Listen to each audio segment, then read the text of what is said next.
Olá, meus amigos, olá, minhas amigas, bem-vindos ao canal mais uma vez. Eu sou o Orc Oprisso e venho aqui trazer para vocês a fala sobre a vida de uma santa maravilhosa.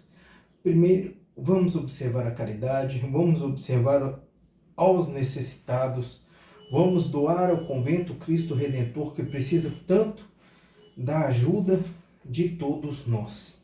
As pessoas da comunidade em geral são atendidas pelos franciscanos que fazem obras maravilhosas em sua vida, tá? Vou deixar o contato, como sempre, na descrição do vídeo.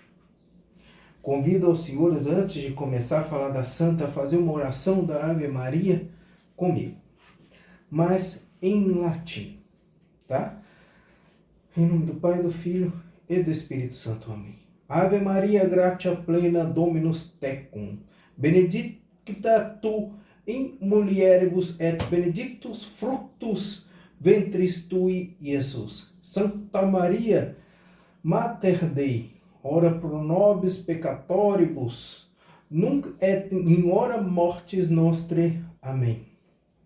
Em nome do Pai, do Filho e do Espírito Santo. Amém.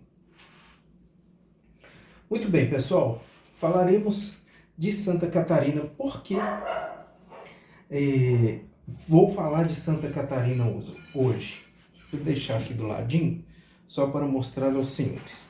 Adquiri essas 3 obras. Esta obra foi feita inspirado na vida de Santa Catarina de Gênova, que é o Tratado do Purgatório.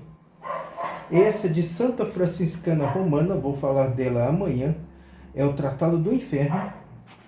E não podia deixar menos, né, a vida do patriarca São Bento.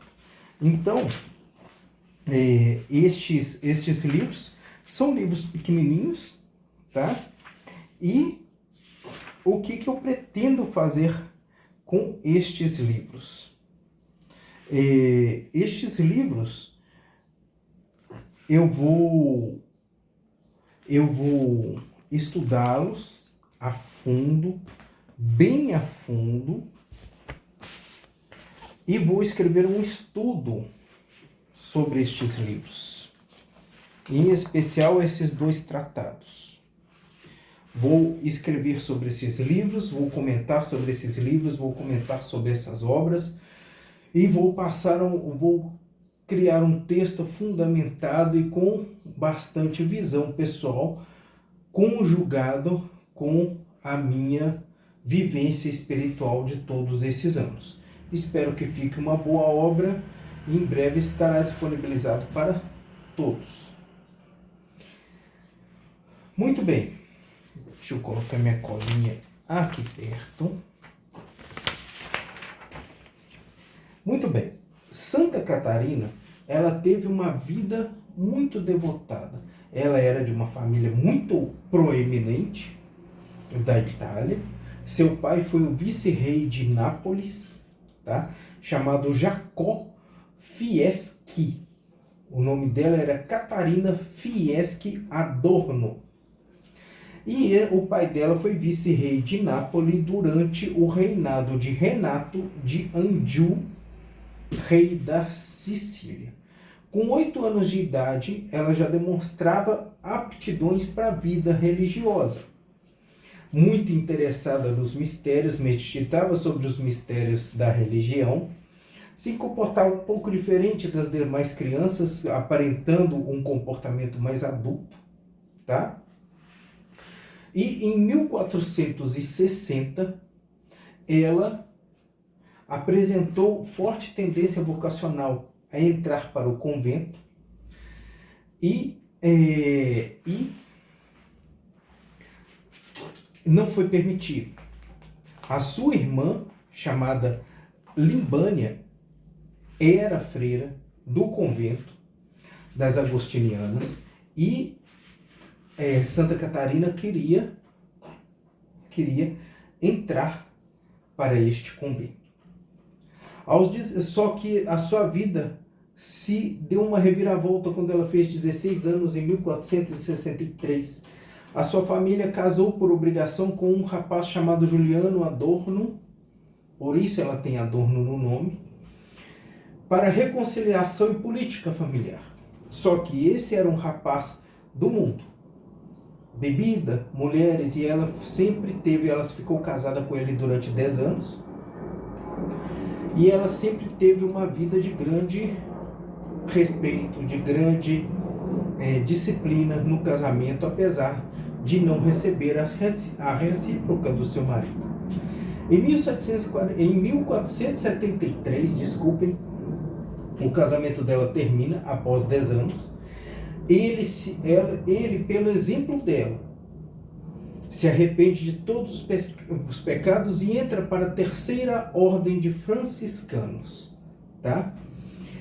E isso a libertou. Eu não consegui achar no texto, tá? Claramente se ela teria ido para o convento e se tornado freira, ou ela continuou a vida religiosa independentemente. Só que a forma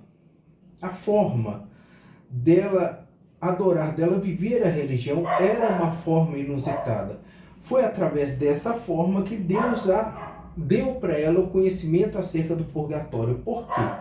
A vida religiosa dela, além de muita oração, era repleta de penitências e de mortificações. A forma dela adorar era através do sofrimento constante. Ela acreditava que deveria sofrer pelo sofrimento que Jesus teve na cruz. E em 1474, aos 27 anos, ela inicia essa sequência de ações de alto sofrimento muito fortes, tá? De mesma forma, ela era uma pessoa muito caridosa e trabalhava com cura e restauração. Ela trabalhou no hospital de Gênova durante a peste, um período terrível, e ela lidava diretamente com os doentes. Mas ela jejuava muito. E o jejum dela durava muitos e muitos dias seguidos. Ela bebia apenas água nesses dias, e a única alimentação dela era a hóstia consagrada, nada mais. Nada mais. Até que ela começou, por volta de 1500 e pouquinho, ela começou a sofrer por uma doença horrível. Ela tinha convulsões, dores no corpo, dores na parte interna do corpo, dores na parte externa do corpo.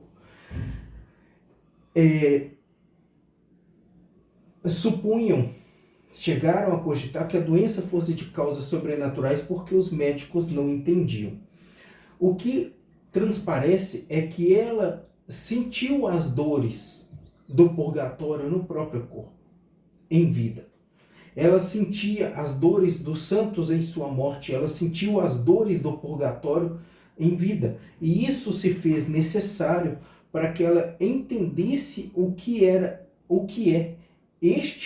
esta parte do plano espiritual, onde as almas ficam transitoriamente pagando seus pecados, porque o inferno é permanente.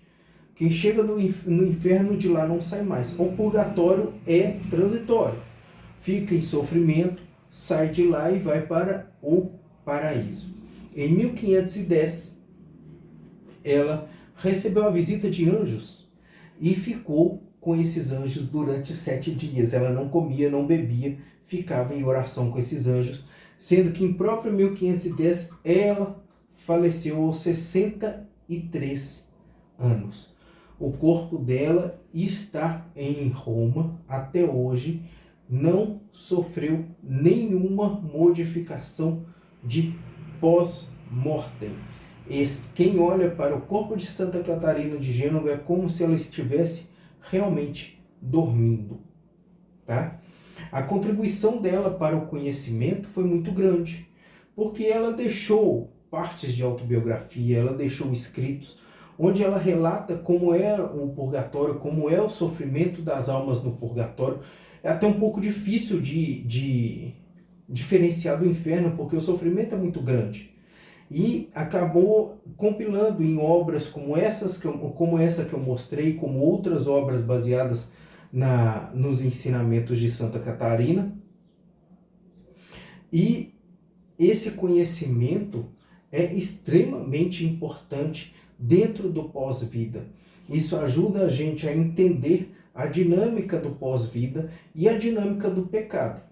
A gente tem falado dia após dia sobre a dinâmica do pecado, sobre como praticar a confissão, como praticar as indulgências. É importante das penas, de pagar os pecados de pena transitória, porque a confissão, como eu falei, ela te absolve dos pecados do inferno, mas as indulgências te absolvem dos pecados do purgatório, e não é legal.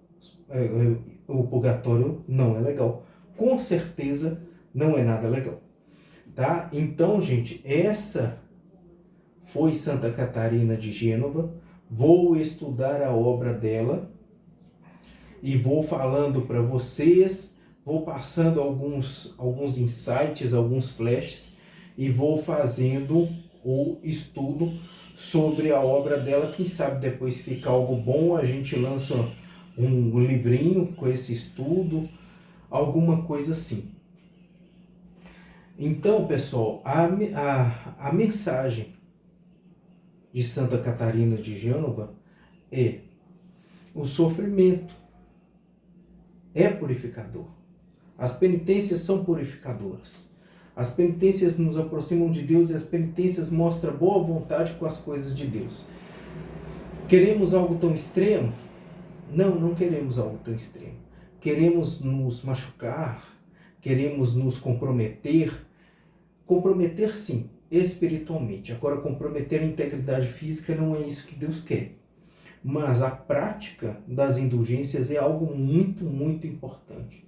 Jejum, mortificação, etc. Santa Catarina mostrou isso, e o exemplo de Santa Catarina, com o legado que ela deixou de informações quanto ao purgatório, mostra que a penitência, as indulgências, as ações pedindo perdão, sofrendo como Jesus sofreu, nos livra dos tormentos do purgatório. Portanto, pessoal, lembrem-se de uma coisa muito importante: nada é de graça, nem a salvação. Nem a salvação. Faça a sua parte, que Deus fará a parte dele. Meditem sobre isso. Não esqueçam de fazer caridade, não esqueçam de doar. Agradeço a todos. Um obrigado e uma ótima tarde.